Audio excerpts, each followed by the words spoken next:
manga of the month. And this one's super duper this one's super duper special to me. This one is near and dear to my heart. So I'm gonna tell y'all now, I'm gonna hop up on my soapbox a little bit. I'm gonna hop up on my soapbox just a little bit about this series.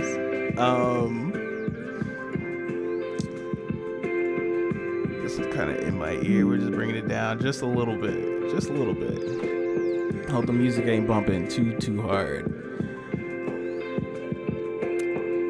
For those of you that have heard of Full Metal Alchemist and Full Metal Alchemist Brotherhood, then you've heard the term or phrase, the Brotherhood treatment. Now, the Brotherhood treatment describes, well, a little backstory about Full Metal Alchemist and Full Metal Alchemist Brotherhood. Full Metal Alchemist is a show, an anime that came out late 90s, early 2000s, real big hit. Shao Tucker, the dog, you know, you've seen it. You've seen it somewhere. If not out there, you've definitely seen it with me because I fuck with it heavy. But yeah, Full Metal Alchemist was a show.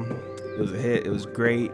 But one issue with it was it deviated away from the source material. It deviated away from the manga.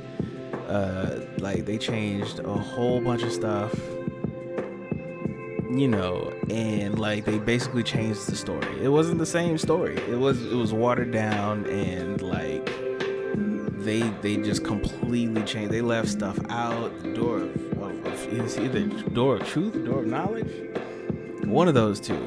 But a few years later, they came out with Full Metal Alchemist Brotherhood, which followed the source material to the T. And that fucked everybody up. Not only like well, of course it didn't fuck up the folks that actually read the manga itself, but like the contrast, just to see how deep the story actually was, and that they didn't give us like all the things that they decided to leave out. You know, just the difference in shows is absolutely wild. So if you're ever watching a show and people are upset, and you know, you just see somebody say, this needs the Brotherhood treatment, that's what they're usually referring to. And we need a show that follows the source material, and we'd like to see it animated, you know what I'm saying, and you know, in live motion. So I say all this to stand on my soapbox once again, because this is not the first time that I've talked about it, but and this damn sure won't be the last. But let me just show y'all. Let me just go on over real quick. A Promised Neverland. A Promised I can't give you the exact year that it came out. 2016, 2017 maybe. A Promised Neverland was one of those shows that I didn't start reading the manga with. I actually started watching the anime first. People were talking about it. They said, "Oh man, it's really really good." You know, you start seeing clips and stuff, and then there's always that one zinger that's just like, what? And that's usually the first episodes in anime. That's usually the first episodes. It's just like, okay, the fuck is going on? That was A Promised Neverland for me. I watched that first season and I was immediately hooked.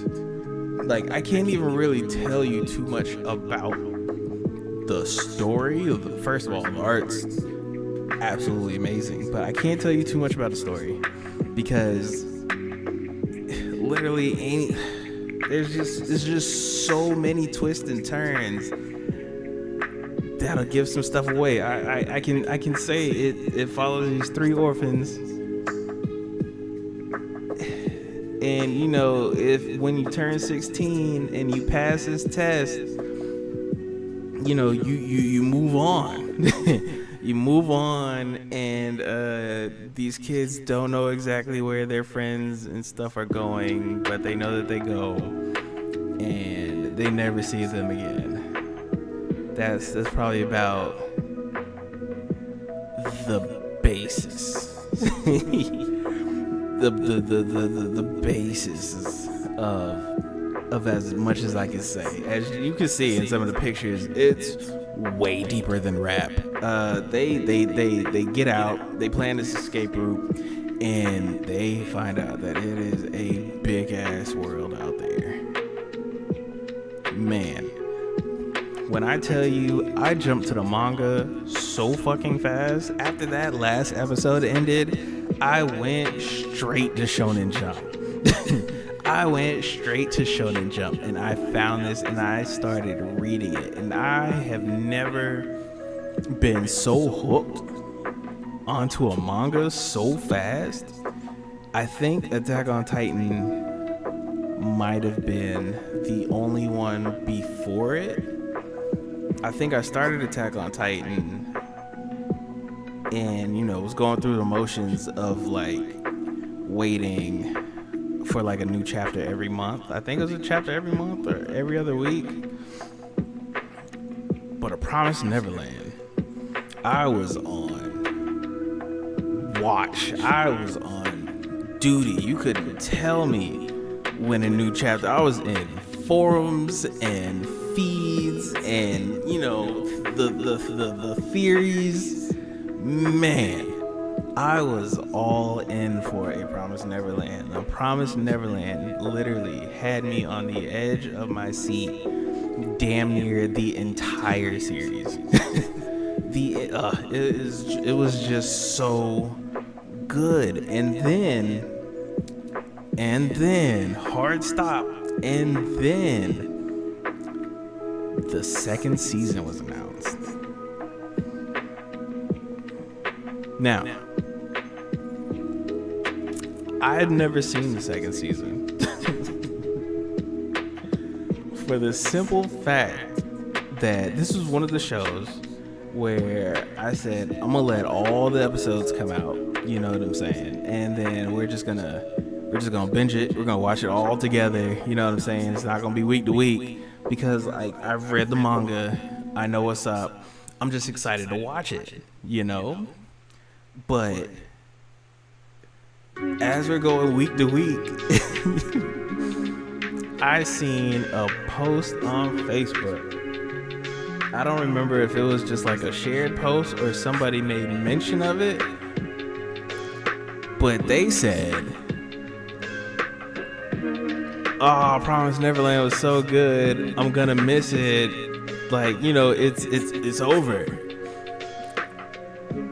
And I was just like, the fuck? What do you mean it's over? What do you mean the second season? Like, what? How? Because I know how extensive this fucking series is.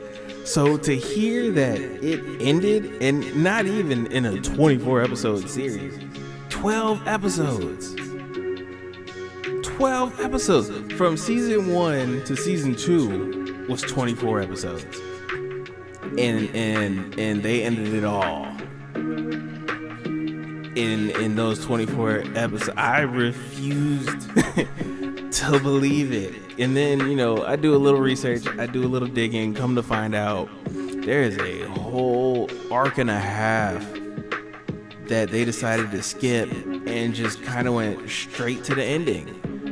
There's characters, there's situations, you know what I'm saying? There's a whole other adventure, there's a whole other clan, you know what I'm saying, of people that's in that story that, you know, non-manga readers will like never ever know about, and that's trifling.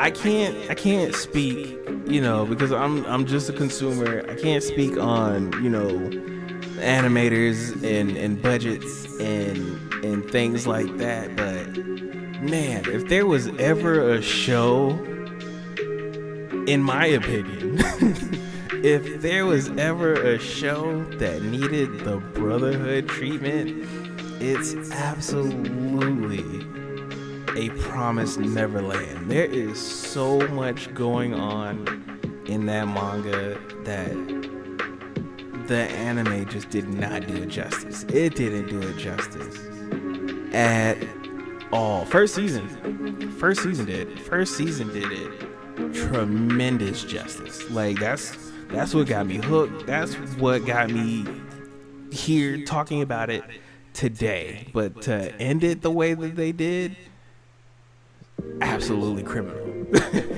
Absolutely criminal. Like this is, we soapboxing now. Like give me what I'm owed. I am owed this. I'm not owed anything, but it was just really, really heartbreaking to hear and like to see. And like I said, to this day, I'm gonna stand up on my soapbox about it until they give me the show, with my brotherhood treatment. Now there's also another show that deserves it, because usually when this conversation comes up, we talk about Full Metal Alchemist, but they got the brotherhood treatment.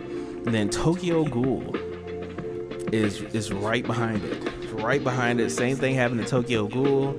Don't know what the fuck happened to the second season, and then it deviated to like a whole other series, and then that series didn't follow it. So like Tokyo Ghoul is definitely one of the darker predecessors to a lot of animes now, but the execution was absolutely way off. So when Tokyo Ghoul comes up, people are recommended to read the series, and people have been praying for the brotherhood treatment. Tokyo Ghoul is actually on my reading list, so one of these days I will sit down and read it myself and see what all I missed. You know what I'm saying? What did they leave out from the show there? So Full Metal Alchemist, which started the whole thing, Tokyo Ghoul, and then A Promised Neverland. I'm pretty sure there's more series out there that deserve the brotherhood treatment that probably need it. But one thing I will say is that these animation studios are starting to catch on, and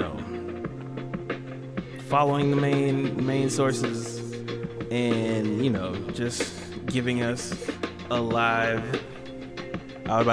action version, but an animated version of some of our favorite stuff. But manga of the month, A Promised Neverland.